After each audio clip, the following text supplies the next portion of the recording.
Bueno, buenas tardes a todos. En aras del tiempo y de la puntualidad vamos a empezar. Dejábamos un par de minuticos para que se uniera más gente, pero ya son las 5 y un minuto, casi dos. Hoy tenemos el gusto de invitar a un muy buen amigo de la Fundación Santa Fe de Bogotá, el doctor Andrés Buistrago, que es especialista en medicina interna, cardiología y epidemiología, y es candidato a maestría en insuficiencia cardíaca de la Sociedad Española de Cardiología, quien también es el jefe del Servicio de Cardiología y jefe asociado del Departamento de Medicina Crítica y Cuidado Intensivo de la Fundación Santa Fe de Bogotá y profesor de la Universidad de los Andes, de la Universidad del Bosque y de la Universidad del Rosario, y quien nos va a hablar de amiloidosis cardíaca, una mirada profunda a una enfermedad poco reconocida. Andrés, bienvenido, muchísimas gracias por la conferencia y adelante, gracias por estar acá. Bueno, buenas tardes, doctor Medina. Primero dos cositas. Confirmo que me oyen bien. Muy bien, sí señor. Perfecto. Y la presentación en este momento la están viendo, ¿cierto? Sí señor, correcto. Ok, buenas tardes.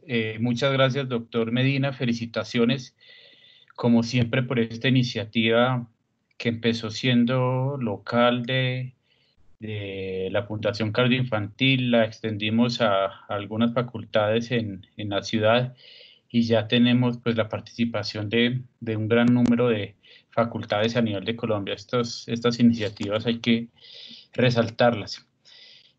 Vamos a hablar de amiloidosis cardíaca, una mirada profunda, una enfermedad poco reconocida. El primer aviso parroquial que les tengo es este. No considero que mi juicio esté influenciado por un interés económico, pero de todas maneras hay que declarar el conflicto y trabajo a veces con algunos laboratorios que de pronto tendrían relación con la amiloidosis cardíaca, con el diagnóstico o con el tratamiento. ¿Y por qué hablar de amiloidosis cardíaca? Yo creo que hasta hace unos años, pero pocos años, hasta hace 1 o 2 años, la amiloidosis cardíaca era un tema que si mucho leía 1 o 2 veces durante el fellow o durante la carrera, o de pronto los que hacen imágenes están un poquito familiarizados, pero los clínicos no. Y en los últimos años hemos visto cómo en los diferentes journals aparecen artículos de amiloidosis cardíaca. Esto es una búsqueda de PubMed en la que se evidencia que en los últimos 10 años se ha aumentado más o menos un 1000% el término amiloidosis cardíaca en las búsquedas de las diferentes bases de datos. Y lógicamente esto está influenciado por la industria porque la industria está produciendo diagnóstico y tratamiento en esta enfermedad y lógicamente tenemos que estar preparados para conocer toda esta evidencia científica. Yo trato de resumir algo y es específicamente amiloidosis cardíaca, que se desarrolla cuando una proteína nativa, o sea, una proteína que normalmente cumple una función en el organismo, se despliega o se desdobla incorrectamente en monómeros, puede ser desde tetrámeros o trímeros a monómeros. Estos monómeros son inestables y cuando se inestabilizan se pueden agregar y se acumulan en el tejido extracelular como amiloide o como fibrillas amiloides. La amiloidosis cardíaca o la amiloidosis puede ser sistémica o localizada y también puede ser adquirida o hereditaria. Para que tengamos como una analogía más cercana a la realidad y, y, y entendamos un poquito con más claridad lo que se acumula en el tejido extracelular de los diferentes tejidos, el nylon tiene una consistencia parecida a las fibrillas de amiloide. Entonces, imagínense cualquier tejido lleno de acúmulos de fibrillas amiloides, entonces lógicamente va a tener repercusiones clínicas. En cuanto a amiloidosis cardíaca, que es el tema que nos trae hoy, tenemos que tener en cuenta que la amiloidosis puede ser sistémica, y las que tienen compromiso cardíaco específicamente es la amiloidosis primaria o AL, la amiloidosis por transtirretina o senil o wild type o la amiloidosis hereditaria. Estas son las amiloidosis que más que todo tienen compromiso cardíaco. La AL más o menos un 50%, la secundaria o la reactiva pues prácticamente no la mencioné porque es muy raro, menos del 5%. La amiloidosis por transtirretina senil o wild type o no hereditaria prácticamente compromete siempre al corazón. Y la amiloidosis por transtirretina hereditaria tiene un compromiso cardíaco. Dependiendo de la mutación que tengamos, es el compromiso cardíaco. Entonces hay unas mutaciones que dan prácticamente compromiso cardíaco y hay otras mutaciones que dan exclusivamente compromiso neurológico. En cuanto a la amiloidosis cardíaca, las dos más importantes, ¿cuál es la proteína nativa que produce este acúmulo de amiloide? Entonces, en la AL normalmente tenemos una patología de células plasmáticas que produce un exceso de inmunoglobulinas. Esas inmunoglobulinas lógicamente tienen cadenas ligeras o livianas y esas cadenas livianas son inestables y se pueden desdoblar en monómeros inestables que se acumulan en el tejido, en este caso miocárdico o en cualquier tejido, como depósitos de fibrillas amiloides. En cuanto a la amiloidosis por transtirretina, esta es una proteína producida por el hígado que se encarga de transportar T4 o también retinol y por alguna mutación o por algún efecto de la edad que no se sabe exactamente cuál es, estos tetrámeros de transtirretina se disocian en monómeros y esos monómeros son muy inestables y se acumulan en el tejido extracelular, específicamente en este caso en el corazón. Y de la mano al aumento de publicaciones en amiloidosis cardíaca que les mostré hasta el 2019, va el aumento en la prevalencia y la incidencia de esta patología. Miren cómo ha cambiado el mapa epidemiológico de Estados Unidos, en el cual se ve que en los últimos 10 o 20 años la prevalencia y la incidencia de esta patología ha aumentado dramáticamente, cambiando, como les dije, el mapa epidemiológico de esta enfermedad en Estados Unidos.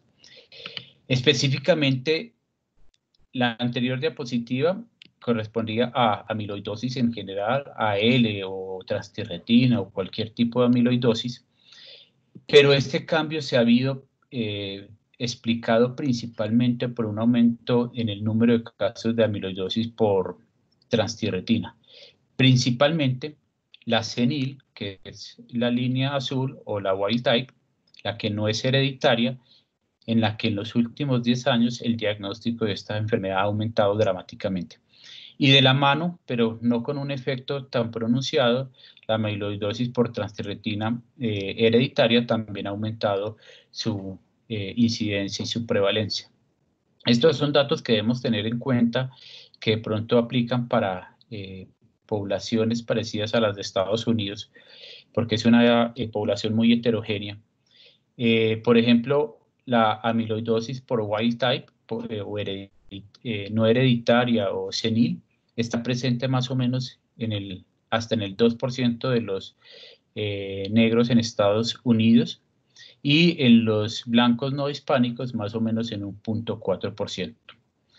Y la mutación VAL o la sustitución en la posición 122 de una valina por una leucina, que es la mutación que más compromiso cardíaco se produce en la amiloidosis por transtirretina, está presente más o menos en el 3 o 4% de los afroamericanos en Estados Unidos. Entonces, teniendo en cuenta la gran población de Estados Unidos, podemos ver por qué la prevalencia y la incidencia de esta enfermedad se ha aumentado tanto en los últimos años. ¿Cuáles son las manifestaciones clínicas de estas amiloidosis sistémicas que tienen compromiso cardíaco? La AL o de cadenas ligeras está asociada principalmente a púrpura periorbitaria, macroglosia, compromiso cardíaco, compromiso renal, neurológico, túnel del carpo y compromiso gastrointestinal. La amiloidosis por transtirretina, mutante o hereditaria o o salvaje o no senil, o senil, tienen compromiso cardíaco, tienen compromiso gastrointestinal, la hereditaria, y neurológico, la hereditaria, y la senil tiene compromiso de la espina dorsal, neurológico y el túnel del carpo. Vamos a hablar específicamente del compromiso cardíaco, que puede ser muy variable. De falla cardíaca o de hipertrofia ventricular izquierda o de cardiomiopatía hipertrófica o alguna valvulopatía o alguna alteración en el sistema de conducción, y esto lo vamos a desglosar un poquitico. En cuanto a la presentación como una cardiomiopatía, normalmente o clásicamente la amiloidosis por transtirretina o amiloidosis AL se ha presentado como una cardiomiopatía restrictiva, pero cada vez que se detectan más casos, hay más prevalencia de manifestaciones como cardiomiopatía hipertrófica. Incluso, si lo encontramos a los pacientes en un estadio muy terminal o muy avanzado, la manifestación clínica puede ser con una cardiomopatía dilatada. Entonces, acá se rompe de pronto ese paradigma de amiloidosis restrictivo. No, una amiloidosis también puede ser hipertrófica o en casos muy excepcionales como una cardiomopatía dilatada. ¿Cómo es el compromiso cardíaco? Entonces, hay depósito de amiloide en las paredes ventriculares, lo que causa disfunción diastólica o incluso sistólica en estadios distales y elevación persistente de la troponina. Hay depósito en las válvulas, principalmente en la tricuspide mitral y específicamente en la aórtica. Y como les voy a mostrar ahorita más adelante, cuando tengamos un paciente con estenosis aórtica, yo creo que al menos nos debe pasar por un segundo el diagnóstico de amiloidosis, sobre todo si es una eh, estenosis aórtica de bajo gradiente, bajo flujo. Puede haber compromiso o depósito auricular con arritmias supraventriculares, puede haber depósito pericárdico con derrame pericárdico. Entonces, cuando tengamos un derrame pericárdico en un paciente con hipertrofia, pensemos por un minuto en amiloidosis. Alteraciones del sistema de conducción, cuando tengamos un bloqueo AB, que se nos pase por la cabeza amiloidosis porque podría comprometer el sistema de conducción. Pacientes con disautonomías, con hipotensión ortostática o con fallas cardíacas que no toleran los medicamentos para la falla cardíaca, pensemos en amiloidosis, y también podría manifestarse como isquemia y trombosis por depósitos intravasculares. Específicamente en falla cardíaca, en los estadios iniciales, claramente o lógicamente es una falla cardíaca con fracción de eyección preservada.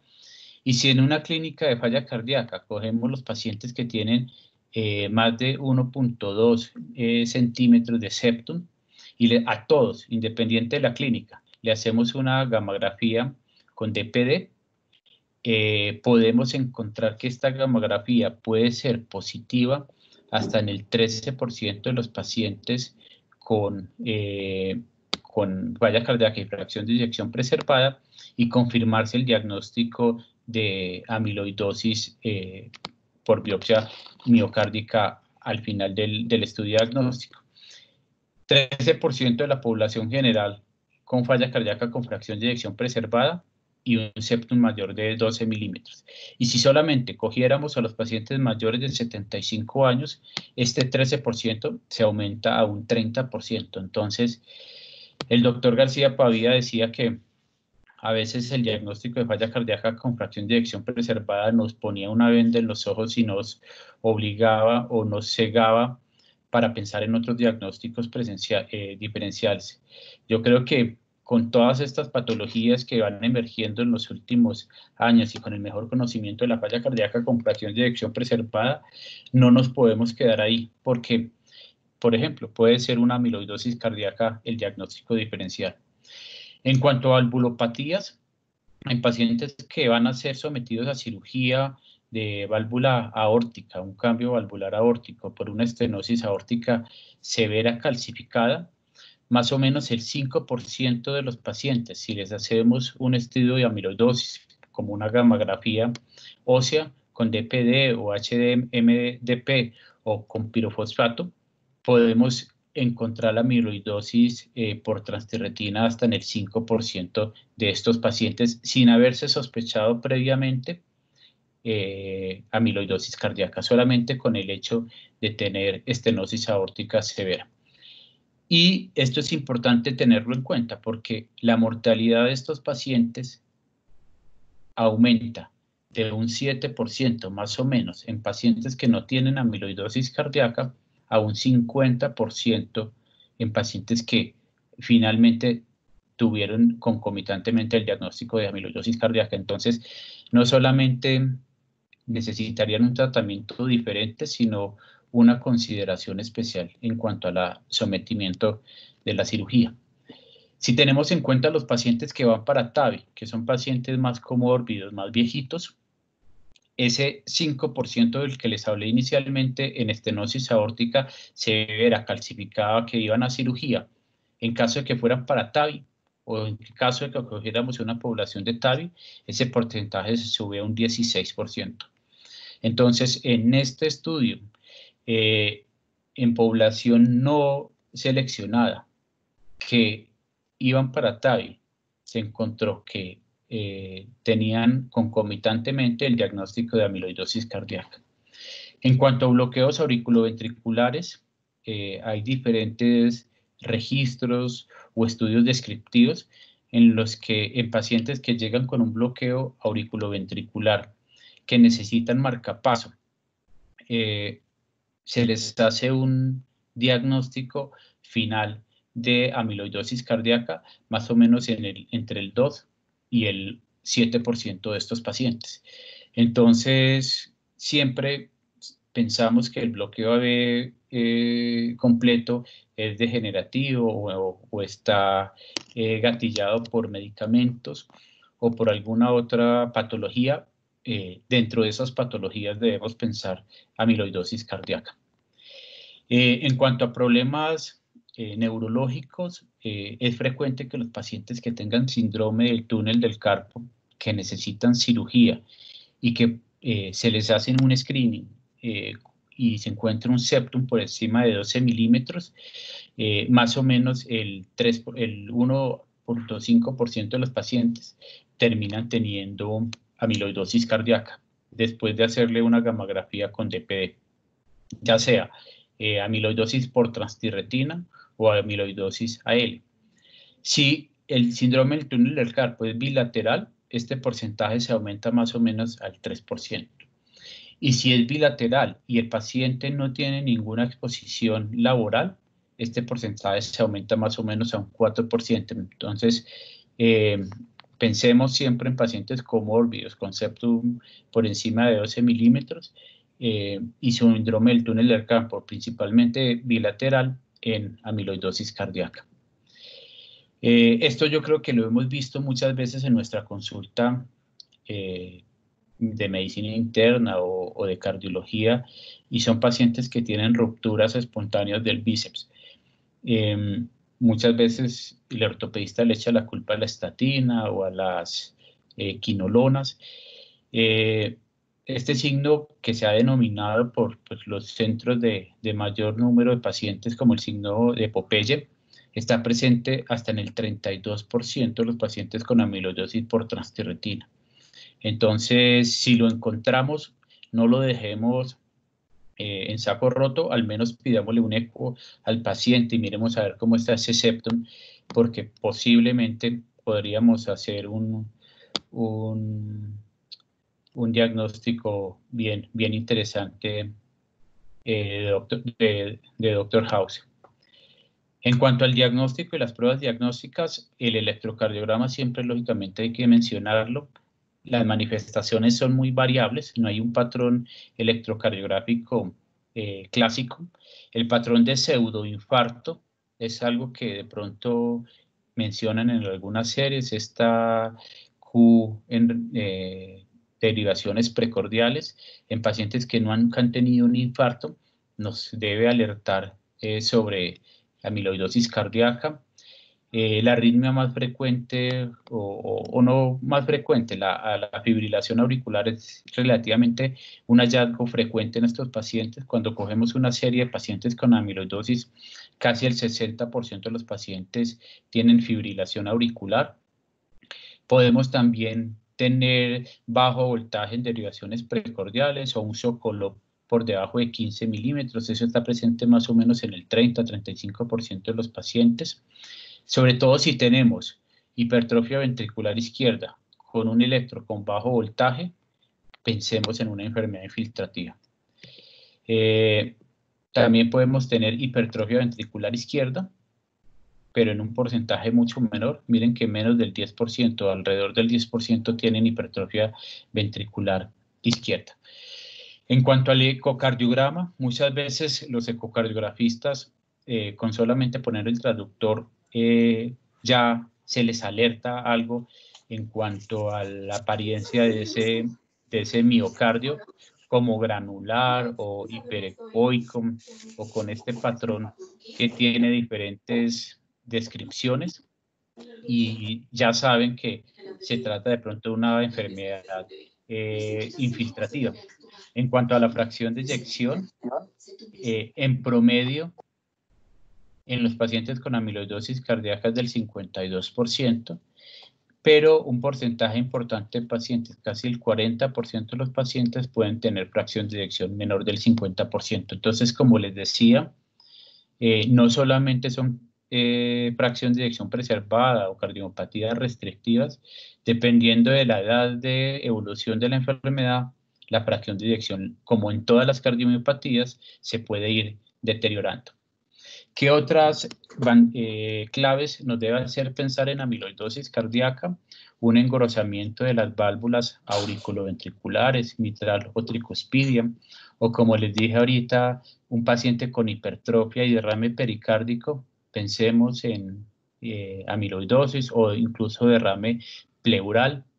Una hipertrofia del septum interauricular, no interventricular, sino interauricular. Muy poquitas patologías lo engrosan, entonces pensemos en esto. Hipertrofia del ventrículo derecho también nos debe hacer pensar en amiloidosis cardíaca.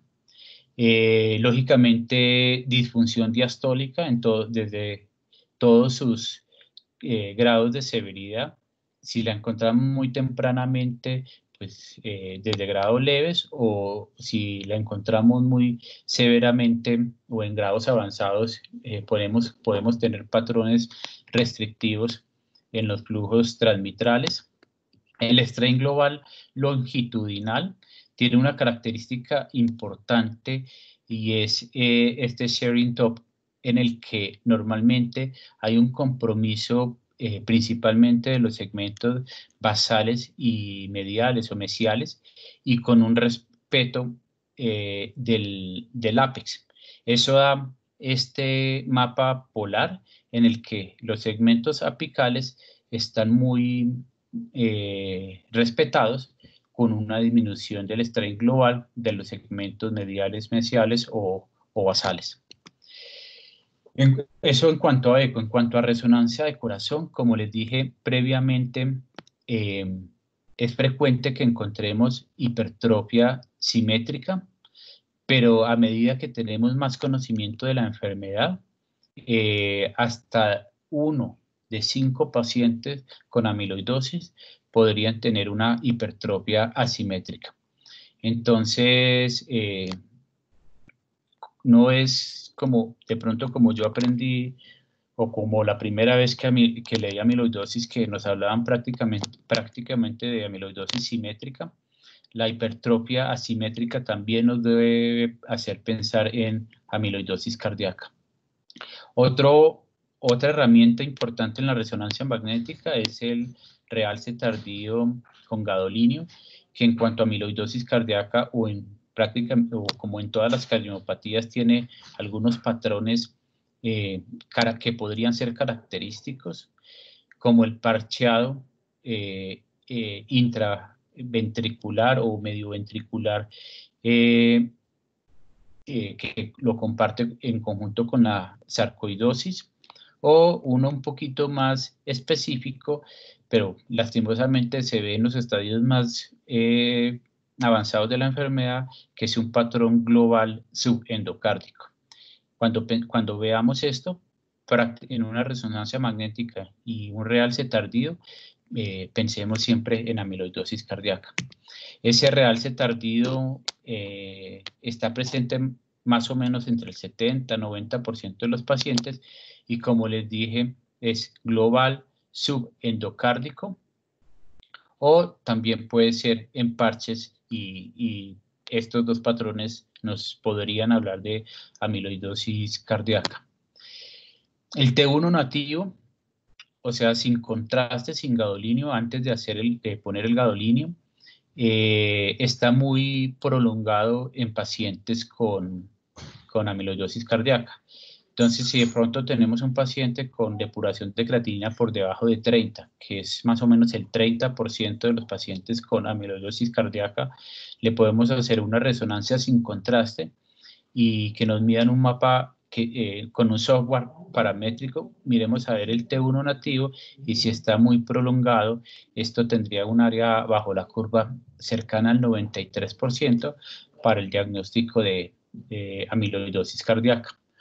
Otra herramienta de la resonancia magnética es el porcentaje de volumen extracelular, el cual se tiene en cuenta el T1 nativo, o sea, precontraste, el T1 postcontraste, postgadolinio, y se tiene en cuenta para la fórmula el hematocrito del paciente. Cuando tenemos un realce tardío, un volumen extracelular por encima del 40-45%, también tiene una correlación importante, incluso mayor que el T1 nativo para el diagnóstico de amiloidosis cardíaca. Otro hallazgo no invasivo para el diagnóstico, y esto ha ganado muchísimo terreno en los congresos de medicina nuclear. Nuestros médicos nucleares nos dicen que desde los últimos 2 o 3 años en los congresos de ellos se empezó a hablar de la gammagrafía ósea para el diagnóstico de amiloidosis cardíaca, y lo que pasa es que ese amiloide tiene una alta afinidad por el calcio y nos va a dar un radio de captación cardíaca versus el lado contralateral mayor de 2. Miren acá claramente cómo se ve el corazón captando. El doctor Perugini hizo una clasificación, y cuando tenemos un Perugini grado 2 o grado 3, tenemos un alto valor predictivo positivo para amiloidosis por transtirretina. Incluso, si tenemos un Perugini 2 o 3 más una inmunoelectroforesis de proteínas en suero o en orina negativa, el valor predictivo se acerca al 100% para amiloidosis por transtirretina.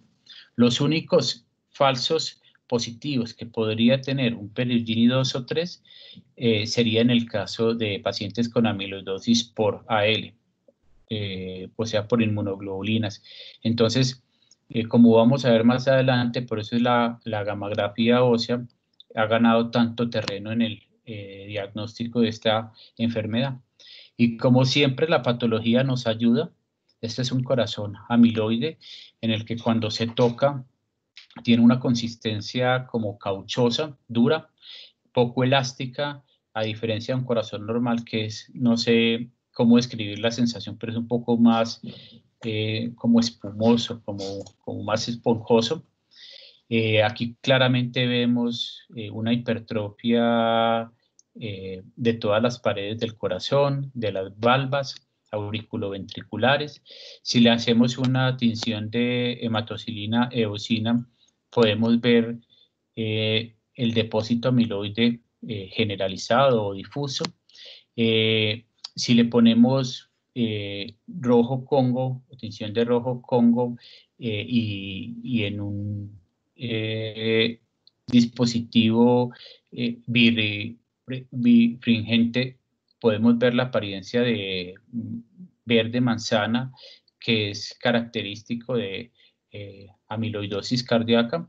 Y en la inmunohistoquímica podríamos detectar las cadenas ligeras de inmunoglobulina. Pero pues lo ideal es no llegar al diagnóstico de esta enfermedad invasivamente. Es muy importante tener conciencia de esto, porque miren que los hallazgos biomarcadores o ecocardiográficos o clínicos prácticamente se ven al final de la enfermedad. Miren que al principio las manifestaciones neurológicas como túnel del carpo, ruptura del tendón del bíceps o estenosis espinal lumbar son una de las principales, de las iniciales manifestaciones de esta enfermedad. Entonces tratemos de pensar en muchos pacientes, ya les voy a mostrar cuáles son las banderas rojas para pensar en esto, porque si lo diagnosticamos acá al final, el pronóstico del paciente lógicamente va a ser menos bueno. Y eso explica claramente porque esto es en estados o en países desarrollados con sistemas de salud mucho más avanzados que los nuestros, que el diagnóstico de amiloidosis se puede demorar hasta 4 años después del inicio de los síntomas hasta el diagnóstico final. Y este tiempo es un tiempo muy importante en el que perdemos para tratar a los pacientes. ¿Cuáles son los principales errores o los diagnósticos errados que le aplicamos a esta enfermedad? Cardiomiopatía hipertensiva, falla cardíaca con fracción de eyección preservada, cardiomiopatía hipertrófica, no buscarle, perdón, el apellido de la cardiomiopatía restrictiva, o otras enfermedades como enfermedad isquémica cardíaca o estenosis aórtica. Entonces yo creo que hipertróficos, preservados, hipertensos, estenosis aórtica, siempre pensemos en esto. Este screening está diseñado por el grupo inglés y por el grupo español y nos recomienda que pacientes con falla cardíaca o algún signo de los que están en esta tablita acá al lado derecho, hagamos un screening, sobre todo si son hombres mayores de 65 años o mujeres mayores de 70 años. Entonces, repito, falla cardíaca más alguna de estas banderas rojas y un septum por encima de 14 milímetros en un hombre de 65 y una mujer de 70 años, debemos hacer un screening de esta enfermedad. ¿Cuáles son las banderas rojas que debemos tener en cuenta? Un strain global longitudinal que respete el ápex, un paciente con hipertrofia y bajo voltaje en el electro, un paciente con bloqueo AB y hipertrofia o más de 12 milímetros en el septum, o pacientes con un patrón infiltrativo o restrictivo en un eco con válvulas engrosadas o con el septum interauricular engrosado o con el ventrículo derecho engrosado, más un septum mayor de 12 o 14, debemos hacer un screening, o pacientes que por alguna razón una resonancia mostró un volumen extracelular por encima del 40%, pensemos en esto, una neuropatía o disautonomía más hipertrofia, un síndrome del túnel del carpo más hipertrofia, o un paciente con una troponina elevada sin ninguna explicación con hipertrofia o con más de 12, 14 milímetros, debemos hacerle una gamografía ósea con DPD, PYP o pirofosfato o HMDP. Acá paro un segundo porque solamente se podría hacer con estos 3 radiotrazadores. Si lo hacemos con algún otro radiotrazador, podemos tener falsos negativos. Entonces, DPD, pirofosfato o PYP y HMDP. Estos pacientes, como les dije, tienen un valor predictivo positivo altísimo para la enfermedad. Entonces, resumiendo todo lo que hemos hablado hasta ahorita, en un paciente con signos y síntomas, con un electro, eco, resonancia sugestiva de amiloidosis. Miren que nada hace el diagnóstico. Esto es un complejo de hallazgos en la clínica y en laboratorios que nos debe hacer pensar en esto. Entonces, debemos hacer un estudio hematológico, una inmunoelectroforesis de proteínas en suero o en orina y una gamografía ósea con DPD, PYP o HMDP, solamente con estos tres. Y dependiendo de la positividad o negatividad de estos estudios, podemos hacer el diagnóstico. Si los dos son negativos, una amiloidosis por AL o transtirretina es poco probable, pero si tenemos mucha clínica, hagamos una biopsia de algún tejido comprometido. Si A es negativo, o sea, el estudio hematológico es negativo, y B es positivo, o sea, la gamografía es positivo, miremos el Perugini. Si el Perugini es 1, o sea, hay poquita captura del radiotrazador en el corazón, en general necesitaríamos biopsia para confirmar el diagnóstico.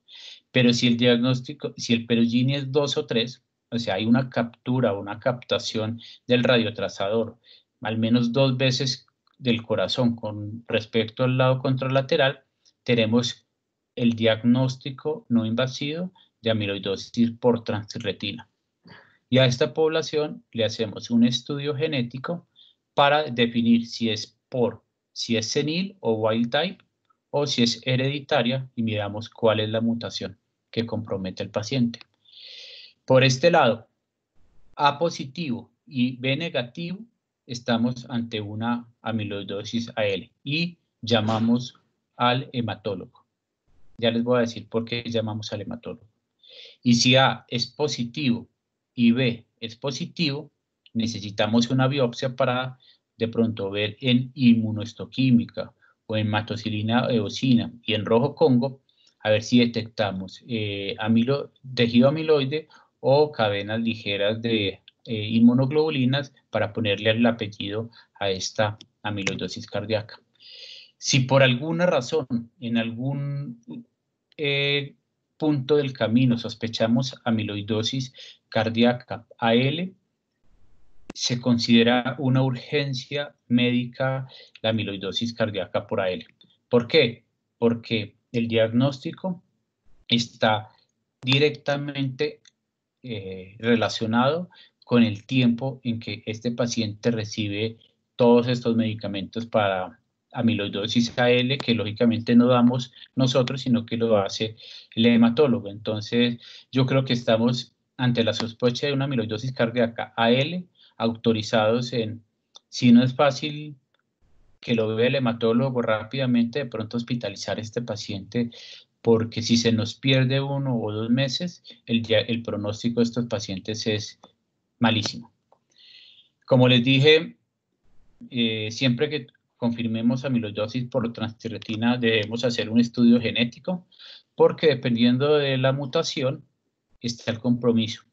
Entonces, si es cardíaco, estas son las mutaciones que más comprometen el corazón, y si es compromiso neurológico o disautonomías, estas son las mutaciones que más comprometen el sistema nervioso periférico. Y lógicamente aquí es importante esto para dar consejería genética a los pacientes. En cuanto al tratamiento de los pacientes,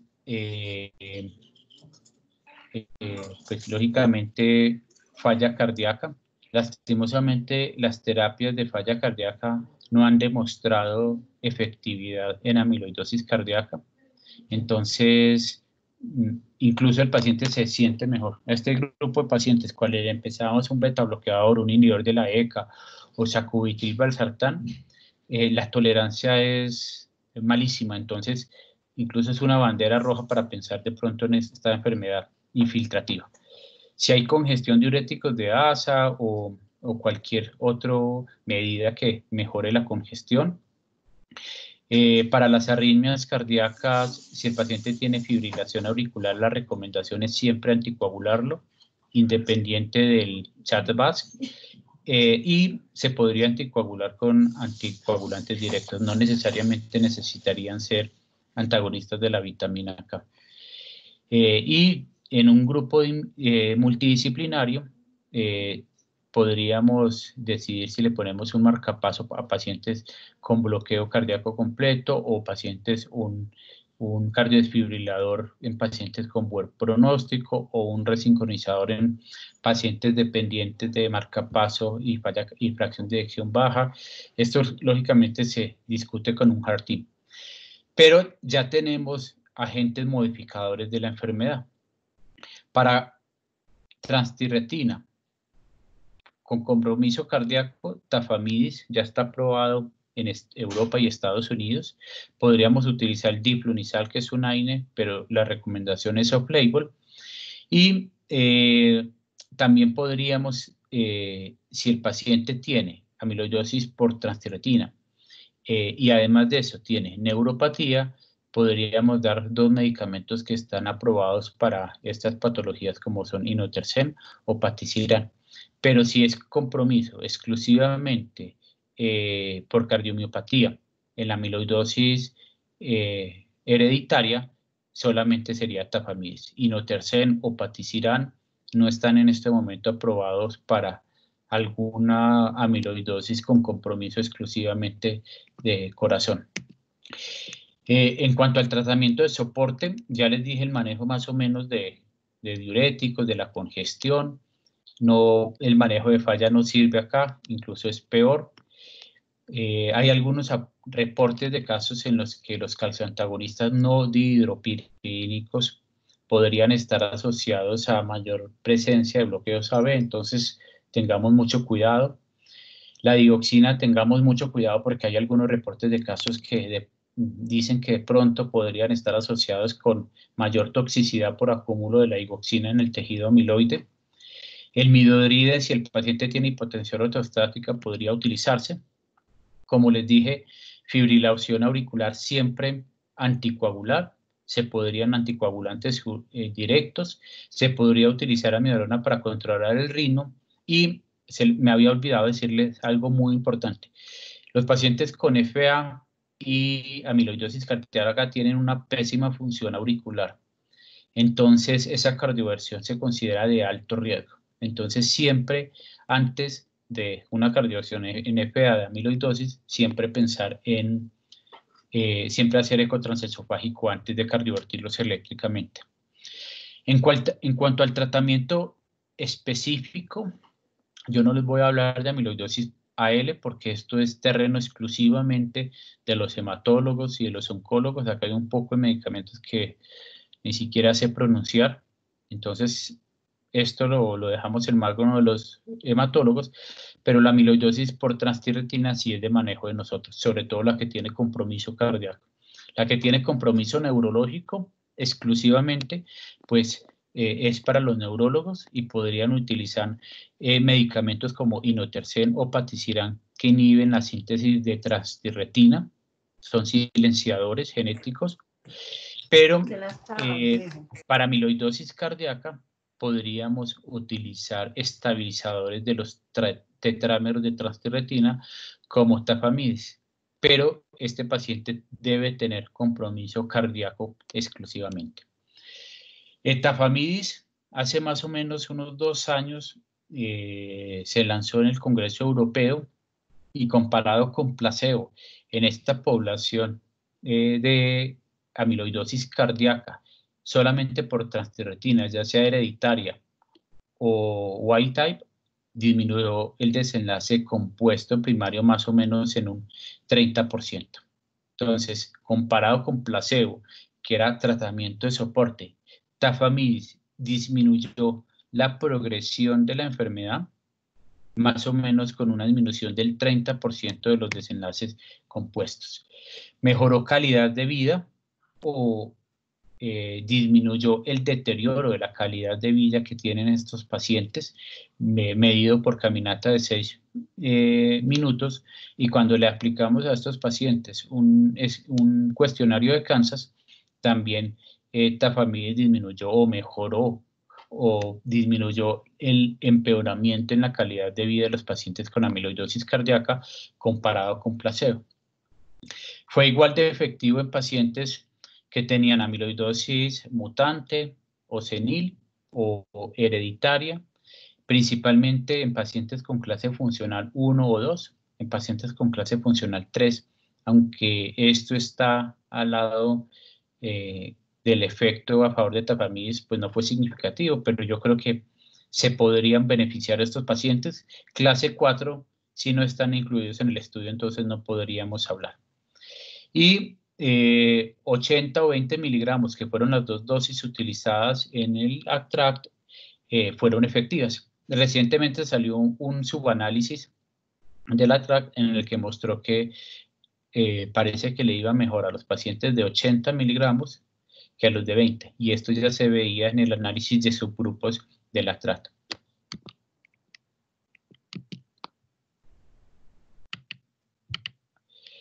En cuanto a pronóstico, podríamos tener en cuenta el NT-proBNP, la tasa de filtración glomerular, el valor de troponina, y dependiendo de la presencia, de la positividad o no de uno o de estos parámetros, podemos medir el pronóstico de nuestros pacientes. Entonces, lógicamente, pacientes que tengan troponina positiva y NT-proBNP positivos tienen peor pronóstico comparado con pacientes que, si son negativos, tienen mejor pronóstico.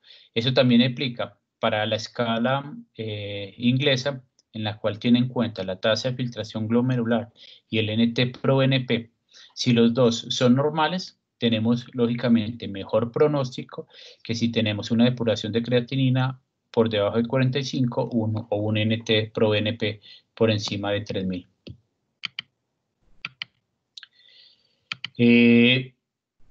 Ustedes saben que en las guías de trasplante cardíaco estos pacientes están incluidos, no están descartados.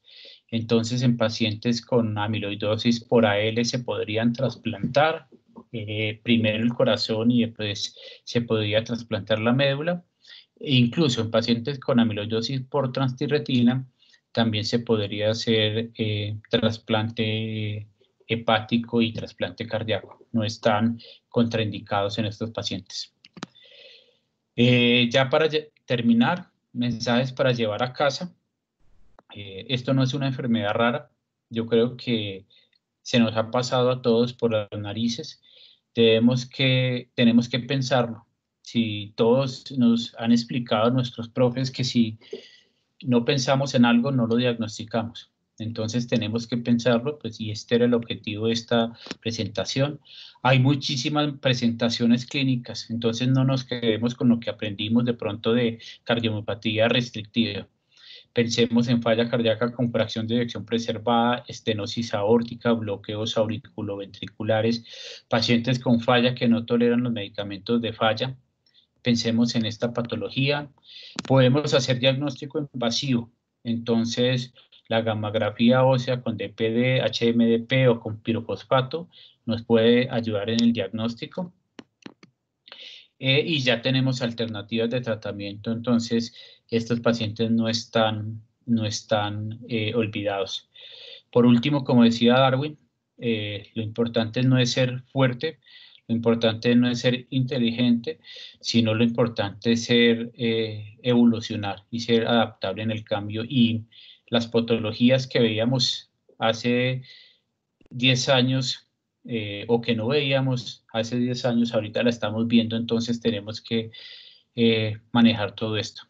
Muchísimas gracias y yo creo que tenemos como unos 10 minutos más o menos de preguntas, doctor Medina. Andrés, muchísimas gracias y felicitaciones por la conferencia. Me parece que es un excelente repaso y ambas conferencias, la suya ahorita y la del doctor López de Valle de Liri, también tienen como muchas cosas en común en cuanto a estas fenocopias o estos fenotipos parecidos de varias patologías que tienen aumento del grosor telediastólico. El doctor Izaza pregunta, Andrés, muy buena conferencia, ¿cómo manejar el terrible balance costo-efectividad del tafamidis? 8 millones, un momentico, $880,000. Sí, no, imposible. Yo creo que por el momento es imposible manejarlo. Yo no creo que no conozco los estudios de costo-efectividad. Entiendo que Pfizer, que es el dueño de la molécula, tenía un programa especial o tiene un programa para costear un porcentaje del tratamiento, pero sí, no me acuerdo exactamente el dato, pero creo que eran $300.000 al año el tratamiento, o incluso un poquito más. Eh, es muy difícil mientras no le bajen el precio. Lógicamente va a bajar de precio, pero no creo que sea algo tan significativo para, para que sea costo efectivo. Los hematólogos o los oncólogos o los reumatólogos que manejan medicamentos más o menos de este costo de pronto tienen un poquito más de experiencia. Nosotros no estamos acostumbrados a manejar este tipo de costos por una terapia o por un medicamento. De pronto dispositivos o otros procedimientos, de pronto sí, pero medicamentos no. Pero pues estamos empezando, doctor, y yo creo que se viene más información de esto y esa pregunta de pronto será respondida más adelante. Gracias, Andrés. John Ramírez, de la Cardio, pide la palabra, John. Gracias, buenas tardes, Andrés. Excelente Hola. conferencia, muchas gracias. Le quería preguntar qué opinión tiene acerca de las mutaciones que se han descrito en amiloidosis TTR con unas posiciones en leucina y en una aminoácida aromática, ahorita me olvidé el nombre, que para el hecho de una gamografía no reportan la captación usual de una amiloidosis TTR. Y si eso nos llevaría de pronto a hacer un cambio en el algoritmo de abordaje de estos pacientes. De fenilalanina, ese es el otro aminoácido. No, esa pregunta específicamente no la sé, no sé la respuesta, pero porque, digamos, cuando le hacemos a un paciente o a un grupo de pacientes con amiloidosis o con sospecha de amiloidosis, gammagrafía y inmunoelectroforesis, el valor predictivo positivo es casi del 100%, cuando la inmunoelectroforesis es negativa y cuando el Perugini es 2 o 3. Pero pues eso no está correlacionado con el tipo de mutación. Lógicamente esa mutación sería las que más están comprometiendo el corazón, que son valina, isoleucina 120, pero la mutación que vos me decís de pronto tiene un fenotipo intermedio y también podría dar compromiso neurológico y cardíaco. Entonces, ante la sospecha, pues habría que hacer una biopsia de algún tejido, como les decía en algún escenario clínico. En pacientes con clínica, en el eco, resonancia, electro, que de pronto nos haga sospechar en esto, una inmunoelectroforesis negativa y una gammagrafía negativa, no nos descartaría el diagnóstico si seguimos con alta sospecha. En ese paciente habría que hacer una biopsia del tejido comprometido para confirmarlo. Algo adicional respecto a eso, ¿usted conoce de algún registro de estos pacientes con amiloidosis para saber esas mutaciones que se han detectado, qué fenotipo tienen? No. Puerta de Hierro en España, pues tiene mucha experiencia, vos sabés, en esto, en su clínica de cardiomiopatías. Aquí apenas se están detectando mutaciones, las que yo más he visto, o las más que he visto, no, las 2 o 3 que yo he visto, es la más frecuente, que es valina isoleucina 122. Pero pues yo creo que es un bienvenido esta iniciativa también para que reportemos las mutaciones que encontremos en nuestros pacientes, a ver si de pronto tenemos datos propios y vemos si hay alguna variación con respecto a la estadística mundial. Gracias. Una pregunta. Gracias. Estamos ahorita sometidos a muchos pacientes que van a TAVI, que es una terapia muy costosa para estenosis aórtica, y pues también los pacientes que van a cirugía convencional abierta. Ese 5% que se reporta ahí del paper de James Moon de los ingleses justifica que a todos los pacientes con estenosis aórtica severa debamos hacerle estudio para amiloidosis TTR, ya que como usted claramente lo mencionó, hay un cambio drástico en el pronóstico postoperatorio. Yo creo que sí, doctor. Yo creo que sobre todo si tienen hipertrofia, si tienen un septum al menos de 12 milímetros o de 14. Lógicamente, un paciente con estenosis aórtica puede tener claramente ese septum. Si tenemos de pronto algún otro marcador, síndrome del túnel del carpo o canal lumbar estrecho, o de pronto tenemos algún otro bandera roja con un septum engrosado, yo creo que sí deberíamos hacerle al menos una gamografía ósea. Sobre todo si es mayor de 65 años o 75 años, dependiendo del género. Y si de pronto lo vemos frágil, porque como vos dijiste, el pronóstico es malísimo, casi 50% de los pacientes se mueren. Cuando de pronto tengamos una duda de operar a algún paciente, yo creo que en el paciente que se vea fuerte, que tenga una buena funcionalidad, que no esté frágil, que tenga un Karnofsky bueno o funcionalidad buena, pues no habría necesidad con un septum por debajo de 14. Ok, gracias. Pidió Fernando Cardón la palabra y después viene el doctor Olaya de Valleril.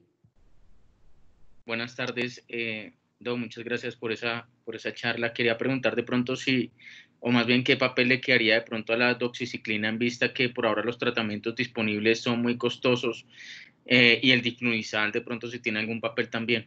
Muchas gracias. Hola, los dos son off-label. Los dos son off-label. Los poquitos estudios no aleatorizados y no clínicos muestran, en poquitos pacientes muestran un poquitico de disminución del empeoramiento de los pacientes. Entonces las guías recomiendan utilizarlo si de pronto no podemos utilizar tafamidis, inoterceno, patisiran si tienen neuropatía. Pero la evidencia es muy pobre y además de ser muy pobre es off-label de los dos medicamentos. Y además hay que tener en cuenta que específicamente con diflunisal son pacientes comórbidos, con viejitos, con función renal ya que se ha empezado a deteriorar. Entonces yo creo que es peor, podría ser peor.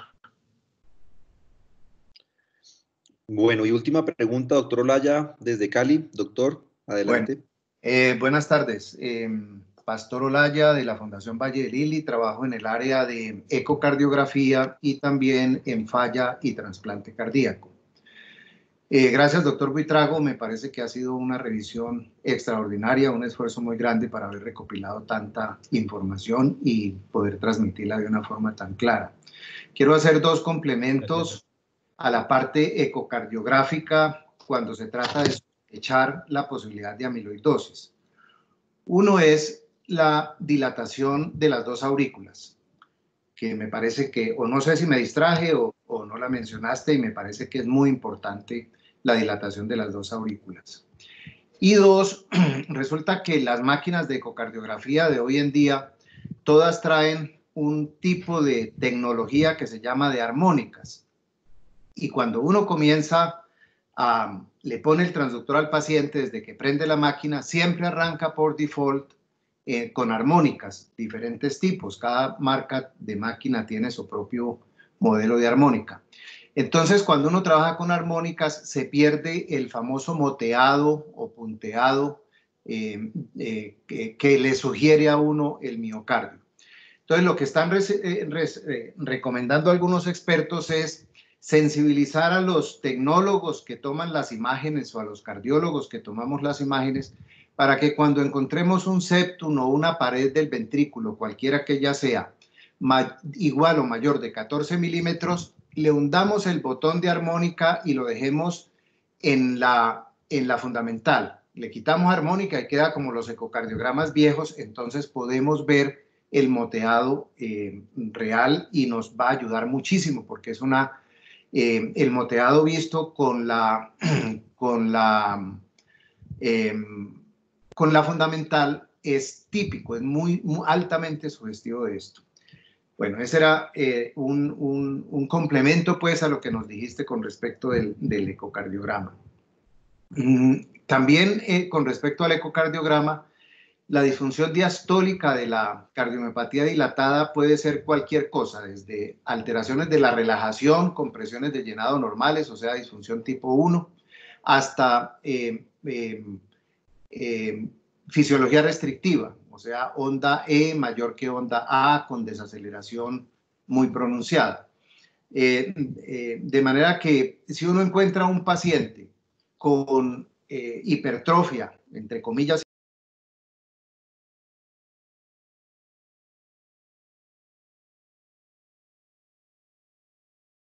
es altamente sugestivo de fisiología restrictiva y uno debiera hacerle los estudios complementarios de eco para aportar un poquito más a la posibilidad de diagnosticar la amiloidosis cardíaca. La otra cosa importante es que en el estudio de la amiloidosis hay que hacer electroforesis, pero no es la electroforesis común y corriente que estamos acostumbrados a hacer. Esta electroforesis que sirve para esto es la que se llama por inmunofijación. Y resulta que en Colombia no se hace, creo que en ninguna parte. Por lo menos en el Valle del Lili no la hacemos.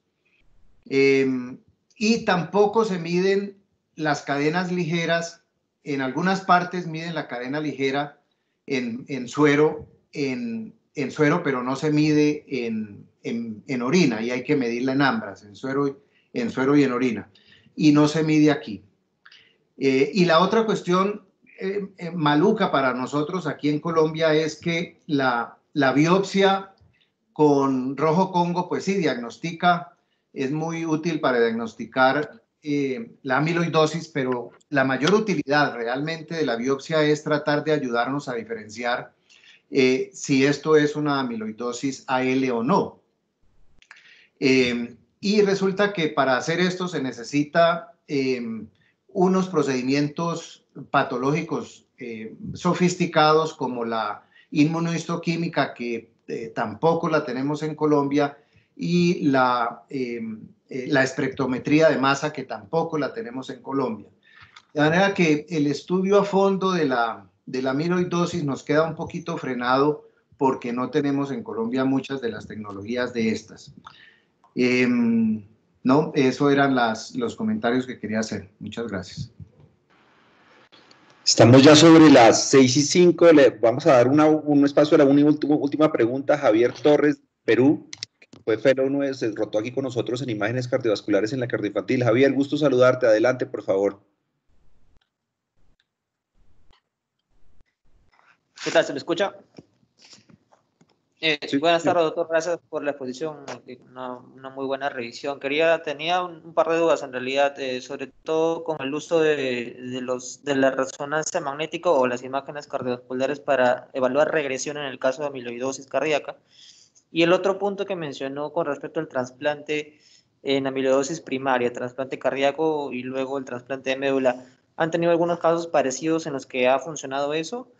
Tuvimos acá un paciente que, bueno, lamentablemente a los 3 meses falleció y no se le pudo hacer eso, pero muchos no opinaban lo mismo, en realidad, no por el compromiso que tenía cardíaco y el compromiso hematológico. Esa es mi pregunta. Gracias.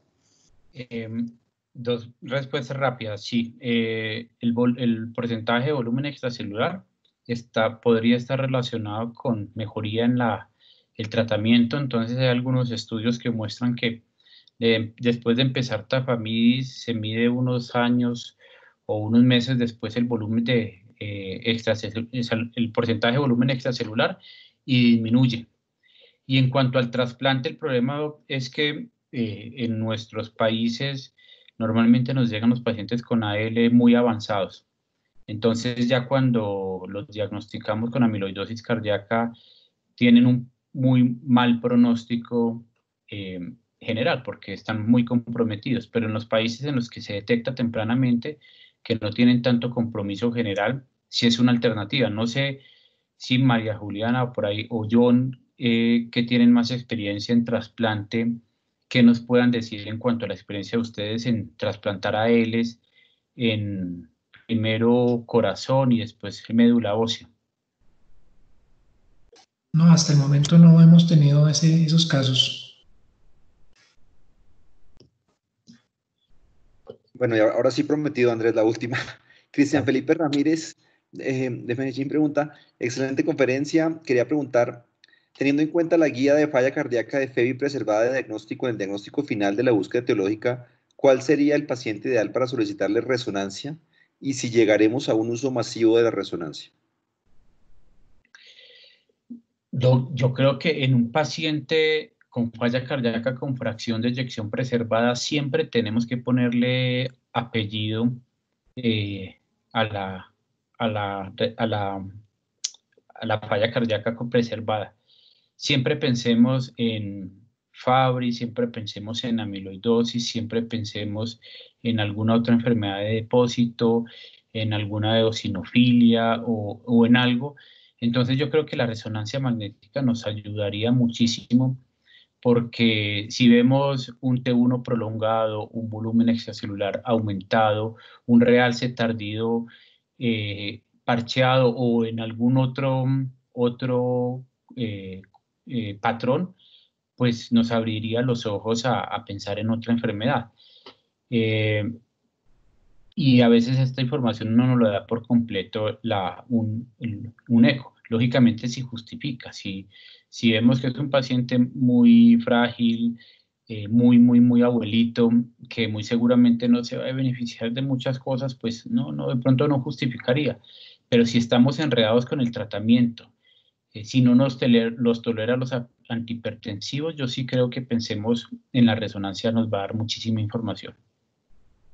O nos quita información, nos deja tranquilos y no nos muestra nada diferente, entonces podríamos asignarle ese diagnóstico a cardiopatía diabética o hipertensiva o cambios por valvulopatía, por estenosis aórtica, pero yo creo que la resonancia sí es complementaria en muchos pacientes, no en todos, pero sí en muchos.